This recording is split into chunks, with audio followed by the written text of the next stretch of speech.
Повеќе од 50.000 патници кои треба да патуваат со ирската авиокомпанија Ryanair до утре изутрина ќе мора да се снајдат за да стигнат до своите дестинации.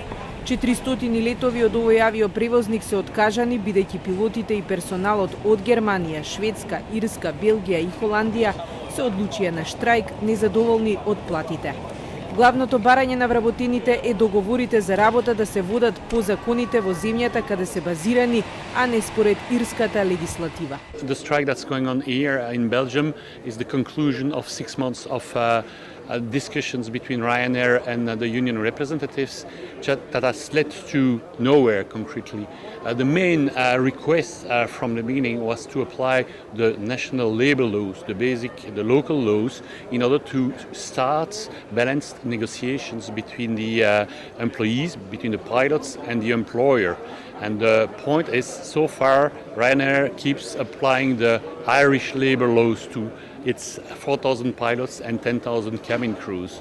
Од Ryanair велат дека се обиделе да го решат проблемот уште во јануари. Платите им се зголемени за 20%, со што сега имаат повеќе примања од нивните колеги во другите авиокомпании, а исполнето и барањето пилотите да не се вработени со договори на дело, туку на неопределено време. Менаџментот го смета денешниот штрајк за неправеден, а од синдикатот велат дека Ryanair мора да ја научи лекцијата. As I was speaking to the pilots in the council, I was saying, well, why do you want to have a strike? And really the answer was, because we can have a strike. And it was to teach you a lesson.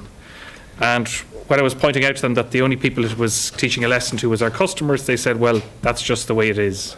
За пилотите, менеджментот со месеци нема конструктивна волја да го реши проблемот со договорите за плата. Ryanair bereit, festzuschreiben mit der Überschrift Tarifvertrag. Das ist für uns völlig inakzeptabel. Aus unserer Sicht wäre das ein Tarifdiktat. Dafür stehen wir nicht zur Verfügung. 85% од вкупните летови, односно останатите 2000, денеска ќе функционираат според распоредот, а на засегнатите патници им е понудена бесплатна промена на терминот за летање или враќање на парите. Ирски Ryanair е најголемата европска нискобуџетна авиокомпанија која својот бизнис модел го разви пред 30 години без синдикати. Прв пат се сретна со нивните барања минатата година за време на божикните празници.